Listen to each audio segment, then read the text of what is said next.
கர்த்தர் உங்க கூட இருக்கிறார். இயேசுசாமி உங்க கூட இருக்கிறார். அவருடைய அடிக்கப்பட்ட அடியின் நிமித்தமாக உங்களை அவர் பாதுகாத்து வைத்திருக்கிறார்.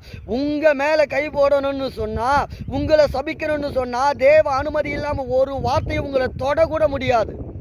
நீங்க ஒரு முடிவெடுத்தீங்க, எங்க அப்பா இயேசு எனக்காக ரத்தம் சிந்தினேன், என் தகப்பனுக்கே அந்த நிலைனா, இதெல்லாம் எனக்கு என்னடா, இன்னும் எத்தனை பாடு, எத்தனை துன்பம், எத்தனை சாபமான வார்த்தைகள் வந்தாலும் இன்னும் நான் அதிகமாய் இயேசுவுக்கு வைராக்கியமாய் வாழ்வேனே தவிர என் வைராக்கியத்திலிருந்து கடுகளவு கூட குறை வராது. ஏன்னா என்னை நடத்துகிறவர் எனக்காக மரித்தவர், அவர் என்னோடு கூட இருக்கிறார் என்று சொல்லுங்க. ஆமென்.